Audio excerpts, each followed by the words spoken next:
오늘은 우리가 야고보서 1장 보도록 하겠습니다. 오늘부터 야고보서를 함께 묵상합니다.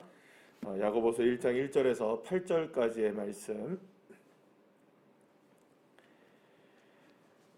야고보서 1장 1절부터 8절까지의 말씀 우리 다 같이 함께 한 목소리로 합독하시겠습니다. 하나님과 주 예수 그리스도의 종 야고보는 흩어져 있는 12지파에게 문안하노라. 내 형제들아, 너희가 여러 가지 시험을 당하거든 온전히 기쁘게 여기라. 이는 너희 믿음의 시련이 인내를 만들어내는 줄 너희가 알미라. 인내를 온전히 이루라. 이는 너희로 온전하고 구비하여 조금도 부족함이 없게 하려 함이라. 너희 중에 누구든지 지혜가 부족하거든 모든 사람에게 후히 주시고 꾸짖지 아니하시는 하나님께 구하라. 그리하면 주시리라. 오직 믿음으로 구하고 조금도 의심하지 말라. 의심하는 자는 마치 바람에 밀려 요동하는 바다 물결 같으니 이런 사람은 무엇이든지 주께 얻기를 생각하지 말라. 두 마음을 품어 모든 일에 정함이 없는 자로다. 아멘. 할렐루야. 이제 연말까지 우리가 야고보서를 함께 말씀을 통해 묵상하도록 하겠습니다. 우리가 구원을 받는 것은 오직 믿음 때문입니다. 우리가 믿음으로 인해서 우리가 구원을 얻을 수 있게 되고 오직 믿음 외에는 다른 방법으로 구원을 얻을 수 있는 방법은 전혀 없습니다. 오직 믿음만이 구원을 가능하게 하는 것입니다. 자, 그렇다면 우리가 믿는 그 믿음이란 도대체 어떤 것을 믿는 것일까요? 어떤 것을 믿기에 도대체 우리가 그 믿음을 통해서 구원을 받느냐? 이 믿음이라는 것을 무엇을 믿느냐는 엄청나게 많은 것들로 설명이 가능하지만 적어도 이 두 가지로부터의 믿음이라는 것을 우리가 분명하게 알아야 되는데요. 첫 번째는 뭐냐면 내가 죄인이라는 사실입니다. 그러니까 내가 죄인이라는 사실이 믿어지는 것이 진짜 믿음이어야 하는 것이죠.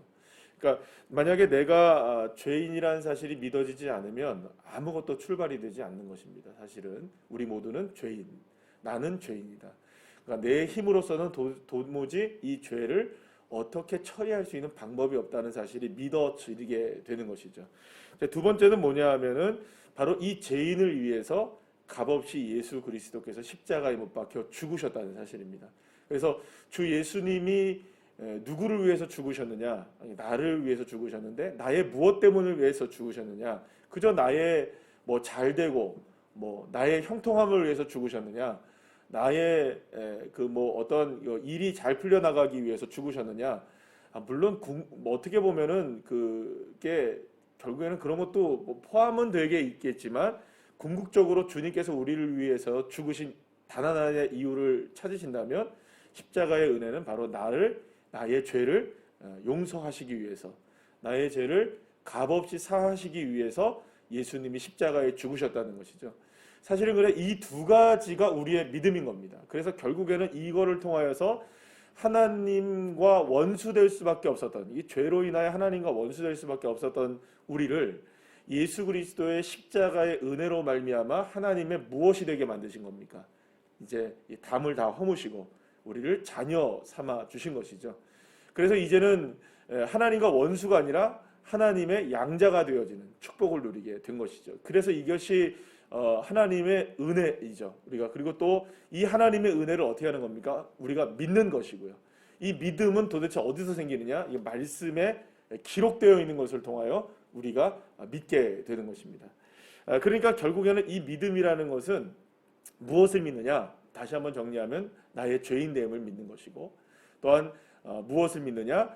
나의 죄인됨을 예수 그리스도의 십자가의 죽으심으로 인하여 용서함 받았다라는 사실을 믿는 것이죠. 자, 우리가 분명히 여기서 우리가 생각해야 되는 게 뭐냐면 믿음이라는 것은 굉장히 관념적이고 또한 신념이라고 얘기도 할 수 있을 것이고 생각이라고도 얘기할 수 있고 우리의 다짐이라고도 얘기할 수 있습니다. 자, 그런데 이 믿음의 대상은 굉장히 동적인 것이라고 볼 수가 있어요. 무슨 말이냐면 예수님이 나를 위해서 십자가에 죽으신 사실, 그것이 믿어지는 것이죠. 또한 내가 죄인 되었다는 사실을 믿는 겁니다. 그러니까 현실을 믿는 것이죠.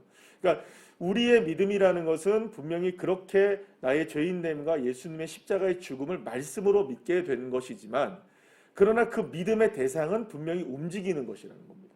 그러니까 여기서 말씀드리고 싶은 건 뭐냐면 믿음은 분명히 우리가 믿음은 들음에서 나고 또 그 들음은 뭡니까? 예수 그리스도께서 이렇게 지금까지 설명한 것들에 대한 믿음인 겁니다만 믿음은 분명히 움직이는 사실을 믿는 거라는 것을 우리가 알 수 있어요.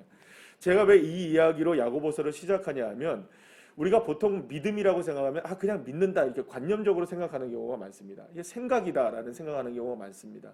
그래서 사실은 로마서에는 그런 부분들을 좀 기록해놨다고 우리가 본다면 이 야고보서에서는 그 믿음이란 도대체 무엇인가에 대한 부분을 정확하게 우리에게 정의 내려주고 있는 성경이 이 야고보서라고 말할 수 있습니다. 그래서 우리가 이 야고보서에서 강조하고 있는 점은 결코 이 뭐랄까요 행함 자체에만 있는 것은 아닙니다. 물론 야고보서가 믿음에 대해서 우리가 설명할 때 행함이 없는 것은 그 자체가 죽은 믿음이라고 얘기를 해서 행함이 중요하다라고 얘기하는 것이 아니라 믿음 자체가 무엇이라는 겁니까? 움직이는 것이라는 거죠. 그러니까 사실은 동적인 것이라는 겁니다. 그러니까 우리가 무엇을 믿느냐? 십자가에서 죽으신 주님을 믿는 거죠. 만약에 주님이 죽으시지 않으셨다면 우리의 믿음은 헛것이 되는 것이죠. 그러니까 내가 죄인 되었었던 것의 삶에 대한 부분들이 있잖아요.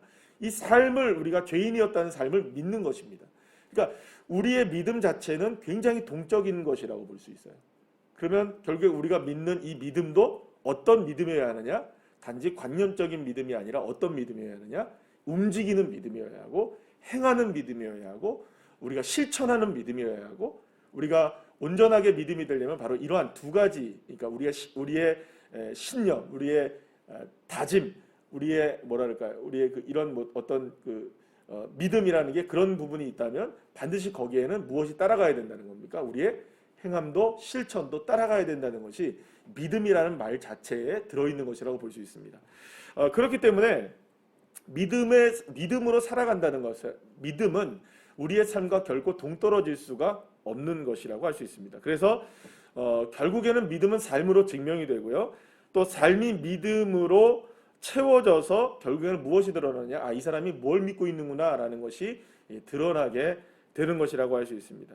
어쩌면 우리의 믿음이 삶에서 드러나는 가장 선명한 현장이 우리의 삶이라고 볼 수가 있는 것이죠. 우리의 삶에서 믿음이 드러나게 되는 겁니다. 자, 우리가 예를 들어서 우리가 생각해보면 우리가 하나님을 사랑하면 누구를 사랑해야 합니까? 당연히 그게 이웃을 사랑하는 것으로 나오죠. 그러니까 하나님은 우리가 하나님만 사랑하는 사람이 되는 것을 원하지 않습니다. 당연히 하나님을 사랑하면 누구를 사랑해야 될까요? 그 사랑으로 이웃을 사랑하라라고 주님이 말씀하고 계시는 겁니다. 그러니까 우리의 믿음은 결코 주님을 향해서만 있는 것이 아니라 우리의 믿음은 결국 누구에 대한 믿음이 누구를 향해야 되는 걸까요? 우리 이웃을 향해야 하는 것이죠. 그러니까 이웃을 향한다는 말은 결국 무엇입니까? 내가 그리스도인으로서 하나님의 자녀로서 구원받는 사람으로서의 삶을 살아내는 것을 의미합니다. 자, 그러면 우리가 구원받은 자의 삶, 믿음의 삶을 어디서 정확하게 이렇게 드러내어지게 되느냐라는 것이죠. 그것은 오늘 이 본문을 통해서 우리가 알 수 있게 되는 야고보서가 탁 던지는 이야기가 뭐냐면 그렇게 우리의 믿음이 확연하게 드러나고 우리의 믿음의 행위가 어떤지가 드러나는 그 삶의 현장이 어느 현장이냐? 고난의 현장이라고 이야기하고 있는 것입니다. 고난은 우리의 삶의 밑바닥이 무엇에 깔려 있는지를 분명히 드러내는 것이기 때문에 그렇습니다. 여러분들 그냥 물이 있으면은 그냥 물이 깨끗한 줄 알아요. 그런데 거기를 이렇게 휘저으면 어떻게 됩니까? 그 밑에 있는 수많은 찌꺼기들이 다 올라와요. 다 올라온다는 거예요. 여러분들 집에서 이렇게 물고기 어항들 하나씩 혹시 갖고 계실 때 있었잖아요. 뭐 지금은 계신지는 안 계신지 모르겠지만 그게 보면은 다 깨끗해 보여요. 근데 물이 뭐 그렇게 더럽지 않아 보여요. 그런데 그 밑에 이렇게 청소하다 보면 어떻습니까? 거기에 수많은 이물질들이 막 깔려 있는 것을 보게 돼요. 그러니까 사실은 우리가 인생의 밑바닥을 걸을 때 어떻게 보면은 그 고난의 시간을 겪을 때에 우리의 삶에 무엇이 깔려 있는지가 보인다는 거죠. 그러니까 우리의 삶에 믿음이 있었는지 아니면 믿음이 아닌 그저 우리의 삶에 신앙이 아닌 미신이 있었는지가 드러나게 된다는 것이죠. 그래서 어떻게 보면 고난은 우리의 믿음을 점검하기에 가장 좋은 현장이 바로 고난의 현장이라고 볼 수가 있는 것입니다. 그래서 야고보 사도는 시험이 다가올 때 바로 그때가 우리가 지금 정해진 바가 무엇인지를 알 수 있는 참 좋은 기회다라는 것을 이야기하고 있어요. 그래서 오늘 보면 8절 말씀을 보면 이렇게 말씀하죠. 두 마음을 품어 모든 일에 정함이 없는 자로다. 그러니까 믿음이 있는 사람은 두 마음을 품지 않는다. 그리고 또 어떤 사람이다? 정함이 있는 사람이다. 그러니까 마음에 무엇이 있다? 정함이 있다. 그러니까 정함이 있다는 건 뭡니까? 딱 정해졌다는 거죠. 그러니까 두 마음이 아닌 하나의 마음으로 정해진 사람이 어떤 사람이다. 그게 바로 믿음이 있는 사람이다. 근데 그 믿음이 언제 드러나게 되느냐? 고난의 현장 속에서 드러나게 되더라라는 것이 이 야고보 사도가 이야기하고 있는 것입니다. 그러니까 두 마음이란 뭡니까? 이렇게도 해보고 싶고 저렇게도 해보고 싶은 마음이겠죠. 그러니까 사도 바울의 표현으로 얘기하자면 한쪽으로는 하나님의 법을 따르려고도 하고 한쪽으로는 어디의 법을 따르려고 하는 겁니까? 세상의 법을 따르려고 하는. 여러분 우리에겐 다 그런 두 마음이 다 있는 겁니다. 한쪽으로는 주님을 따라가려고 하면서도 한쪽의 발목은 무엇에 잡혀 있습니까? 세상의 마음의 발목이 잡혀 있고 그리고 또 주님께 발목이 잡혀 있음에도 불구하고 자꾸 어디를 쫓아가려고 하고 세상의 것을 쫓아가려고 하는 이 두 마음이 있는 겁니다. 자 그런데 바로 우리의 믿음이 언제 정해지느냐 어느 상황 속에서 우리에게 믿음이 아니지 우리가 딱 끊어야지 내가 세상의 법이 아닌 세상의 방법이 아닌 내가 지금 곤고하지만 이런 상황 속에서 내가 곤고하지만 내가 세상의 법이 아니고 세상의 것을 따르지 않고 내가 마음을 정해야지 내 삶을 그렇게 살아내야지 오직 누구로? 예수 그리스도의 은혜로 할렐루야 이렇게 정한다는 것이죠. 그 정함이 믿음 아니겠어요? 그러면 그 믿음이 어디에서 드러나는 겁니까? 그 고난을 통해서 드러나게 된다는 것이죠. 사랑하는 여러분 그래서 우리가 삶을 이렇게 돌이켜보면 수없이 많은 고난의 현장들을 우리가 경험하고 겪고 있고 지금도 사실 우리는 고난의 현장 속에 들어와 있습니다. 그냥 코로나로만 이야기해도 사실은 지금 고난이잖아요. 지금 이 동네에서도 막 이제 집단 감염이 이제 막 생기기 시작하고 이 초등학교 밑에도 지금 아마 반에서 막 이렇게 집단으로 감염이 되기 시작했나 봐요. 그래서 여러 가지로 어려운 상황들이 막 펼쳐지고 울산에도 지금 또 어떤 일이 벌어질지 또 오늘 이제 나라에서 중대본에서 뭘 발표를 한다는데 몇 명이야 또 모이지 말라고 하고 또 이런 일들이 또 펼쳐지게 되고 9시 이전 9시 저녁 9시 이후에는 식당 카페 다 문 닫아야 하고 지금 또 이런 상황들이 펼쳐지는 이런 고난의 현장들 그것뿐이겠습니까? 우리의 가족에게 일어나는 일들 나 개인에게 일어나는 일들 우리의 지인들 옆에서 일어나는 일, 또한 우리 교회에서 일어나는 수많은 일들도 사실은 어떻게 보면은 피할 수 없는 고난의 현장들을 우리가 늘 만납니다. 자, 그런데 지금까지 우리가 살아왔던 그 고난의 많은 현장들 속에서도 본다면 그 고난은 언제나 우리의 믿음을 더 강화시켜줬던 것을 우리가 알게 됩니다. 어떻게 알게 되느냐? 돌이켜보니 그런 거죠. 그 고난의 현장 속에서 결국엔 누구를 찾게 됩니까? 끊어내죠. 뭘 끊어냅니까? 세상에 의지하는 것들을 끊어내는 거예요. 우리 집사님 지금 입원해 계셔서 병원에서 재활치료를 받고 계시잖아요. 그래서 권사님이랑 간호하시는 권사님이랑 이제 제가 전화 통화를 하면서 늘 기도를 해드리는데 그런 말씀을 하시더라고요. 새벽마다 그 병원에서 딱 그 창문 쪽에 계시는데 딱 창문을 보면 새벽마다 저쪽 앞에 십자가 탑이 보인대요. 교회가 있대요. 근데 그 교회 그 십자가를 보면서 새벽마다 기도하고 있다. 여러분들 그래서 감사하다고 얘기하시더라고요. 여러분. 자, 여러분 한번 생각해 보시죠. 평소에는 그걸 감사하다고 느낄까요? 아니 평소에 십자가를 보면서 정말 은혜고 감사야 이렇게 느껴지나요? 물론 여러분들 믿음이 좋으셔서 그러실 수 있을 거예요. 그러나 우리가 평소에는 십자가 빨간 십자가 탑을 보면서 새벽에 켜져 있는 그 십자가를 보면서 정말 은혜야 이렇게 느껴지진 않단 말이죠.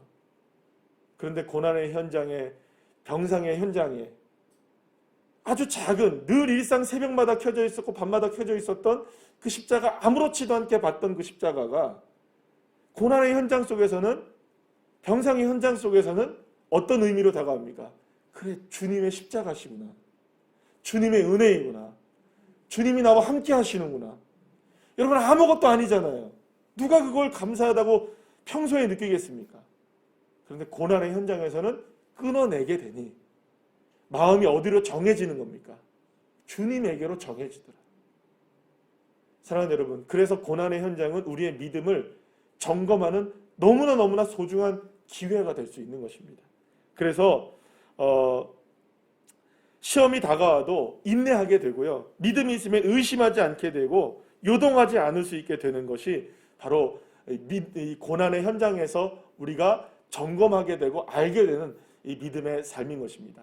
자, 처음으로 우리가 말씀했던 것으로 다시금 돌아오게 되면 우리는 무엇을 믿습니까? 무엇을 믿나요? 두 가지를 믿습니다. 나의 죄인됨을 믿는 겁니다. 그리고 또한 무엇을 믿습니까? 나의 죄인됨을 용서하시기 위해서 값없이 예수님이 십자가를 짊어지셨다는 것. 사랑하는 여러분, 그래서 그 십자가의 능력이 값없이 내게 주어짐으로 내 죄가 벗어지게 된 것입니다.